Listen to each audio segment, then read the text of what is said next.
भाजपा सांसद सुधांशु त्रिवेदी ने कांग्रेस सीडब्ल्यूसी बैठक पर पत्रकार वार्ता में कहा कि कांग्रेस पार्टी द्वारा एक प्रायोजित भ्रम का प्रचार किया जा रहा है और वह बिल्कुल निराधार है। जी राम जी परियोजना में रोजगार को 100 दिनों से बढ़ाकर 125 दिन तक किया गया है। इसकी साप्ताहिक निगरानी होगी। ये मजदूरों के लिए अधिक बेहतर और तकनीक के अनुरूप है। बहुत स्पष्ट रूप से हम बताना चाहते हैं, कांग्रेस पार्टी के द्वारा जो ये प्रायोजित भ्रम का प्रचार किया जाता है वो पूर्णतः निराधार है। जी राम जी परियोजना में 100 दिन से बढ़ाकर 125 दिन के रोजगार की गारंटी की गई। जी राम जी योजना में उसको 4 चीजों से जोड़ा गया है, यानी एक जल संचयन, दूसरा इंफ्रास्ट्रक्चर, तीसरा आजीविका की योजनाएं और चौथा है जलवायु परिवर्तन से जुड़ी हुई चीजें।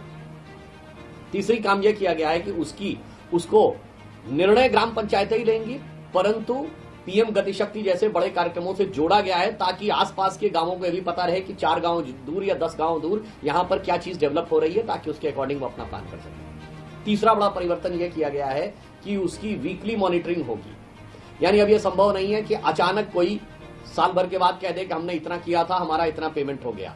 क्योंकि ऐसे कई मामले आए, पश्चिम बंगाल में 19 ऐसे जिले आए जिनमें या तो काम ही नहीं हुए थे जिनका पेमेंट लिया गया, अथवा एक ही काम को बार बार करने का पेमेंट लिया गया।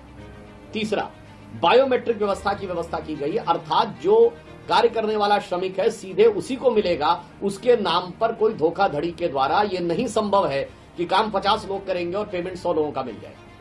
क्योंकि ऐसे करीब 23 राज्यों में ऐसे भी कुछ मामले आए कि काम मशीन के द्वारा करवाया गया और उसके लिए पैसा किसी और नाम पर निकलवाया गया। अर्थात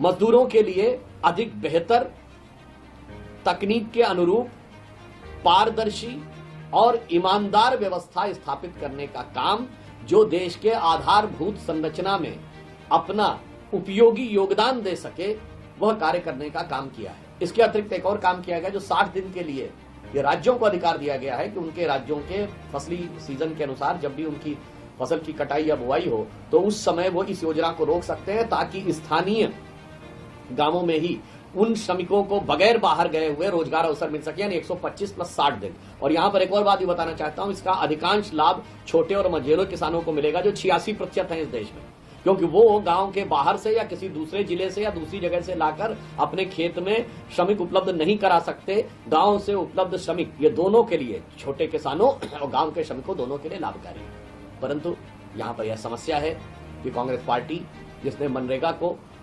एक भ्रष्टाचार का प्रयोग करने वाली व्यवस्था के रूप में बनाया था, उसे आज विकास, रोजगार और विकसित भारत के नए स्वरूप के रूप में उभरते हुए गांवों के नए स्वरूप की योजना बनाने का काम प्रधानमंत्री श्री नरेंद्र मोदी जी ने किया है।